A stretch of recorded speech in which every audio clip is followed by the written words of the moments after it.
ममता बहुत ही सीधी और प्यारी लड़की थी, वहीं सुनील एक सरल और आगे बढ़ने की सोच रखने वाला लड़का। सुनील, बेटा सुनील कहाँ है? अरे जरा एक गिलास पानी तो दे दो। हाँ माँ, अभी आया। क्या माँ, पानी तेरे सर के पास ही तो रखा है, क्या हो गया है? तबीयत खराब है क्या? अरे नहीं नहीं, वो उठने का मन ही नहीं कर रहा था तो देखा ही नहीं। वैसे क्या कर रहा है? यहाँ बैठ ना मेरे पास। माँ पढ़ रहा था। वो क्या है ना, नौकरी में तो वक्त नहीं मिलता, अब ऑफिस से घर आकर ही तो वक्त मिलता है। अच्छा अच्छा ठीक है, पढ़ ले जा बेटा। सुनील पढ़ लिख कर और आगे बढ़ना चाहता था, लेकिन माँ की तबीयत खराब देखकर सोचता है कि शादी ही कर ले। कब तक माँ का ख्याल वो अकेले रख पाएगा? तो एक दिन, माँ ये ममता है, मैंने इससे शादी कर ली है।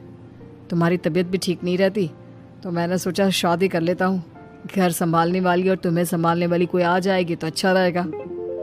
माँ अचानक से सामने बहू देखकर हैरान रह जाती है।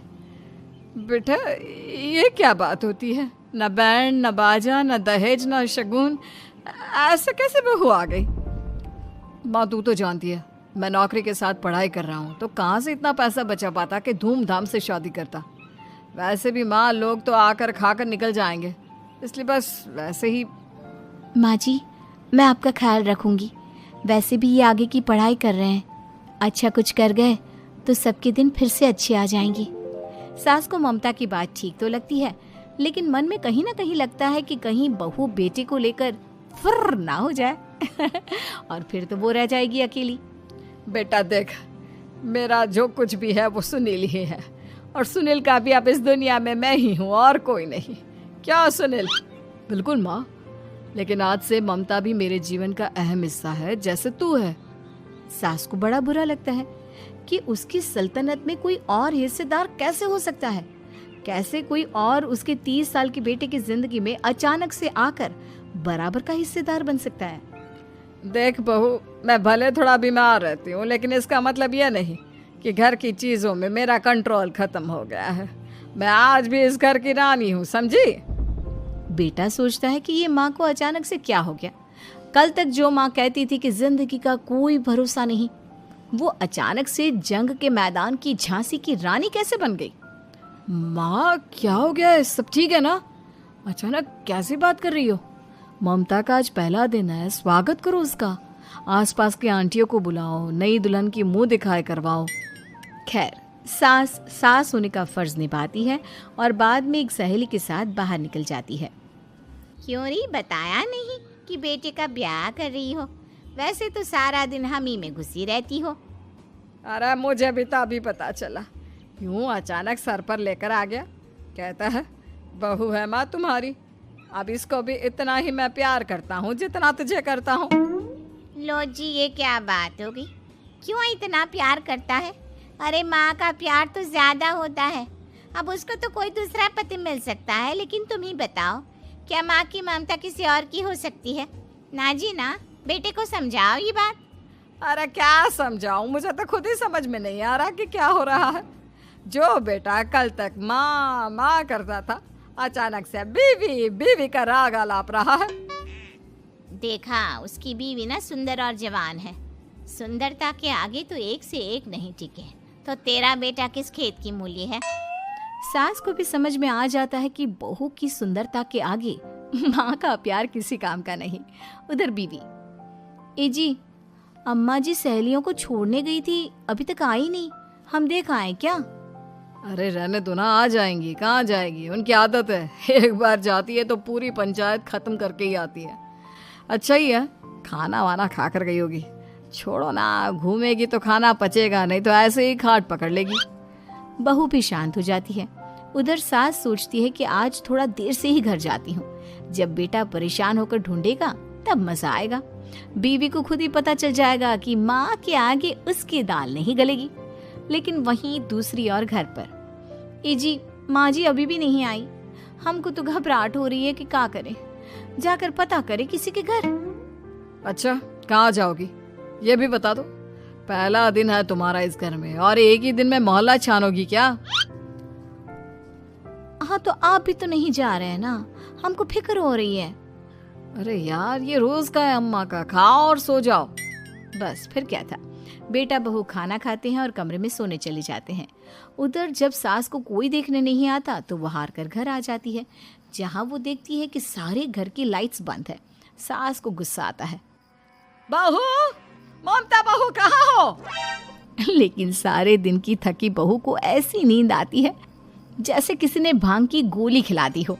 वो तो नहीं उठती। उठकर आ जाता है बेटा। अरे क्या बात है अम्मा, काहे चिल्ला रही हो? अरे सो जाओ ना, सुबह की थकी है बहू, वो सो रही है। जोर से बोलोगी तो नींद खुल जाएगी उसकी। माँ को गुस्सा आ जाता है। फिलहाल तो सो जाती है, लेकिन मन ही मन ढेर सारा जहर बहू के लिए भरा होता है। सुबह बहू चाय बना रही होती है कि सास धीरे से गैस तेज कर देती है, जिससे चाय का बर्तन जल जाता है। और जैसे ही बहू चाय का बर्तन उठाती है उसका हाथ जल जाता है। मेरा हाथ जल गया।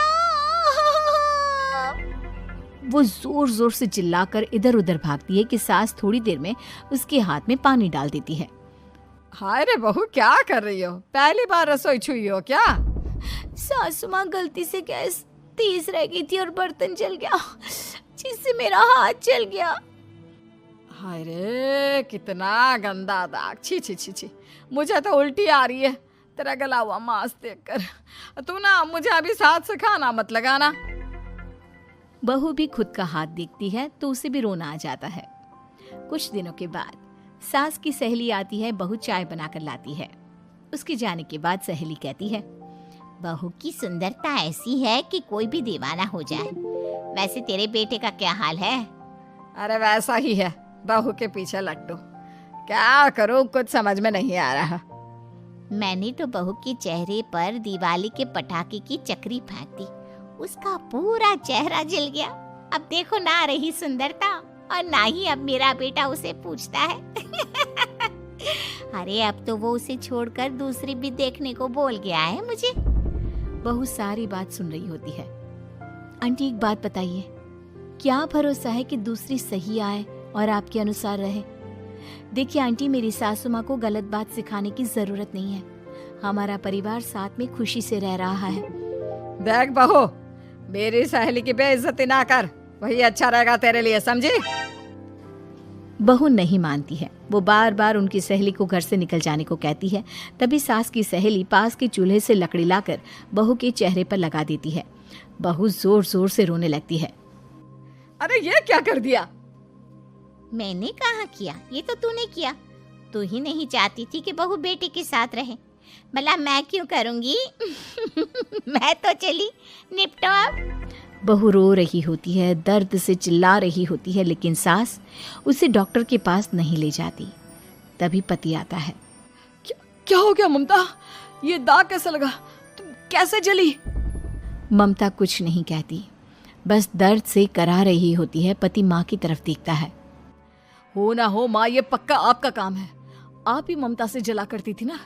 देखना माँ, अब पुलिस आएगी, केस बनेगा, लेकिन पहले मैं ममता को अस्पताल लेकर जा रहा हूँ। सभी अस्पताल जाते हैं, जहाँ डॉक्टर ममता की सास से कहते हैं, आपने तो नहीं जलाया ना बहू को? अब ममता की सास के तो पसीने छूट रहे होते हैं। वो घबरा कर कहती है, ना ना डॉक्टर साहब, कैसी बात करते हैं? हम क्या जलाएंगे अपनी बहू को? डॉक्टर ममता के पति से पूछते हैं, देखिए, क्योंकि ये ससुराल में जली है तो मामला पुलिस का बनता है, तो आप पहले पुलिस को बुलाइए, तभी इलाज पूरा होगा। सास डर जाती है कि अब तो बच्ची जिंदगी जेल में ही रहना होगा। रहने दीजिए ना, पुलिस को क्यों बुलाना? सारी हंसी खत्म हो जाएगी जब पुलिस के डंडे पड़ेंगे। बहू को जलाना भले ही बहुत आसान हो, लेकिन उसके बाद सारी जिंदगी जेल की हवा खाना। सास डर जाती है। पुलिस आती है। पास लेटी दर्द से करा रही ममता स्टेटमेंट देती है। तो क्या हुआ था? कैसे जली आप? ममता पास खड़ी सास को देखती है।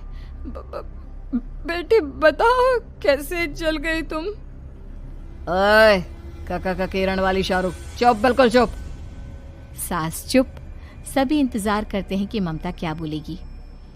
जी, मैं खाना बना रही थी, लकड़ी उड़कर मेरे ऊपर गिर गई और मैं जल गई। सास बहू की बात सुनकर रोने लगती है। देखा माँ, कितनी समझदार है ममता। ये चाहती तो, हाँ बेटा, ये चाहती तो मैं आज जेल में होती।